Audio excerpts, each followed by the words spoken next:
వెళ్ళండి. పద.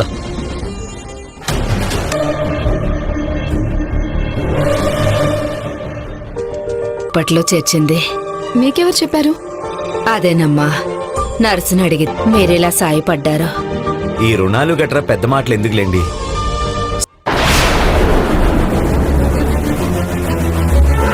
మిమ్మల్ని వేస్తాను.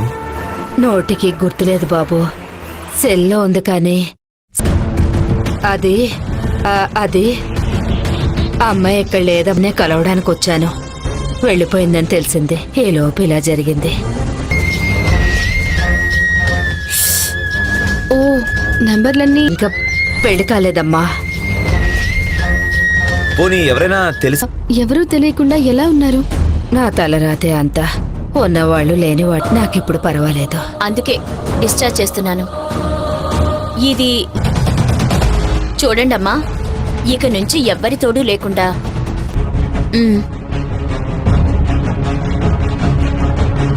రోజుకు 10,000? అదిటివ్వండి బాబు.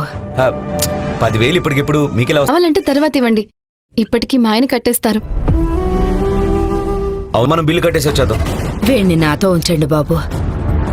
ఏమయ్యాడోనని బాగా.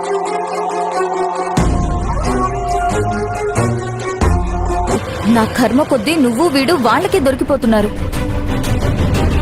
దేవుడిలా వచ్చి బాలు వాణ్ణి తీసుకువెళ్ళిపోయాడు. నేను స్పృహలో లేకుండేదాన్ని. మనకిప్పుడు ఇంత మాట్లాడుకునే సమయం లేదు గాని వాళ్ళొచ్చేలోపు మనం వెళ్దాం. పద పద.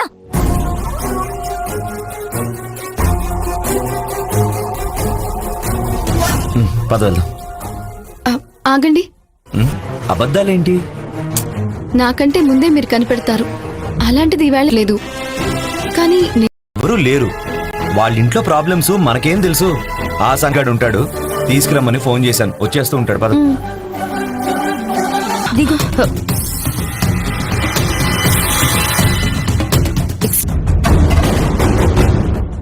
బిల్లే వద్దండి, క్యాష్ తీసుకోండి. 10,000 కదా.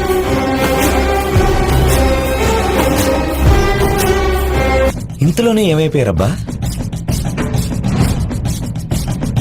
ఏంటి, నేను ఇంకా బిల్లే కట్టలేదు. ఆవిడ రిలేటివ్ అంట. ఎవరో అమ్మాయి వచ్చి బిల్ కట్టి తీసుకెళ్ళి. ఎవరు తీసుకెళ్ళి ఉంటారు మీనా? ఇప్పటికీ మీకు అనుమతించి మనకెందుకు చెప్పకుండా దాచింది? ఫోన్ వాళ్ళ అమ్మాయి గురించి అడిగితే దుబాయ్ వెళ్ళిందని చెప్పింది. చేసిందేమో. ఏంటండి మీరు? మీ అంత మోనర్క్ లేరు అన్నట్టు మాట్లాడతారు. రావడానికి వెళ్ళుంటావని అర్థం చేసుకుని మనకెందుకు శ్రమ అనుకుని వెళ్ళిపోయిందేమో. అబ్బబ్బబ్బబ్బబ్బ రాస్తోంది. ఏ పూలగంప, నువ్వు ముళ్ళకంపలా తగులుకున్నావేంటి? ఎవరు చెప్పాడా? కనీసం వాళ్ళ అత్త పేరడిగినా తెలీదన్నాడు.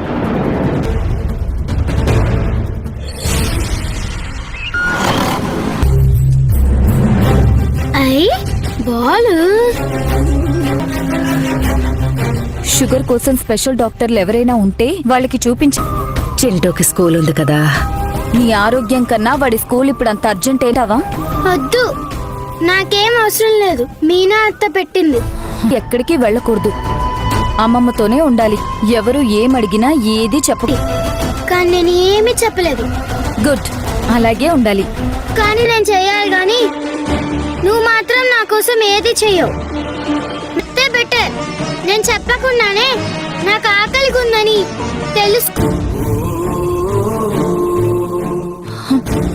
చింటూ, నీకెన్నిసార్లు చెప్పాను వాళ్ళని కలవద్దని? నేనేమైనా కావాలని కదా. అది కాదమ్మా, వాళ్ళు లేదా? ఈ విషయం తెలిస్తే ఏమవుతుందో నాకు తెలుసు. నువ్వేదో దాస్తున్నావని బాలుతో చెప్తుంటే నేను విన్నాను. కానీ ఆ అమ్మాయి చాలా మంచిదమ్మా. నేను ఇంటికి వచ్చేసానని చెప్పనా? నేనెంత చెప్పినా నీకు అర్థం కాదా అమ్మా? దయచేసి వాళ్లతో మాట్లాడుతుందా? ఫుడ్ ఆర్డర్ పెట్టాను, వస్తుంది. వాడికి పెట్టు. వీలు చూసుకొని నేను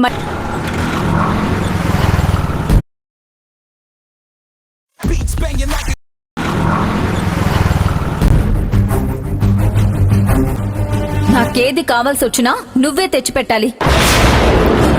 దరిద్రానికి ఏంటమ్మా సంబంధం? ఎవణ్ణెత్తిన వాడు చెయ్యి పెట్టుకుంటే దాన్ని భస్మ 40 లక్షల డబ్బంతా తీసుకెళ్లి దాన్ని బొంద మీద కొట్టి నిండా మునిగిపోయావు. ఈ పెట్టడం లేదురా. నీ నెత్తిన నువ్వే పెట్టుకుని ఇంత దాకా తెచ్చుకున్నావు. ఏం చేస్తావు ఇప్పుడు? నన్నేం చేయమంటావు అమ్మా? కారు కొనడానికి వచ్చి అటు చూస్తే వడ్డీలు పెరిగిపోతున్నాయి, అసలు అప్పు అలాగే ఉంది. ఇటు చూస్తే స్టైల్ గా తయారయ్యి ఆఫీస్ కని చెప్పి పార్క్ లో బెంచ్ మీద పడుకొని టైంకి ఇంటికి అదే రావట్లేదు. ఏమైనా నీ పెళ్ళమా పిలవగానే రావడానికి? అది రాదు.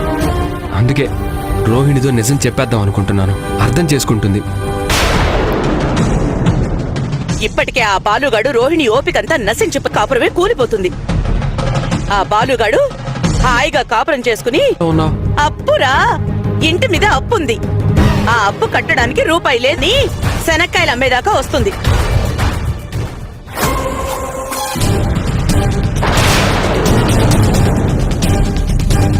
ఏంటత్తయ్యా, ఏదైనా మంచి ఉద్యోగం చూసుకోమని చెప్తున్నారు. ఈ ఉద్యోగానికి ఏమైంది? ఆ, పాపం వాడికి చదువుకి తగ్గ మంచి ఉద్యోగం చూసుకోమన్నాను, అంతే. మనం కూడా ఇంటి ఖర్చులు చూసుకోవాలి.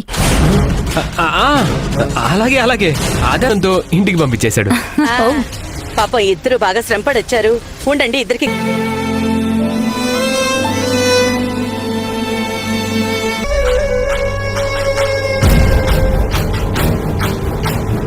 మంచినీళ్ళున్నాయి, తాగండి. పూర్తయిందా? ఎక్కడికి వెళ్ళొస్తున్నారు?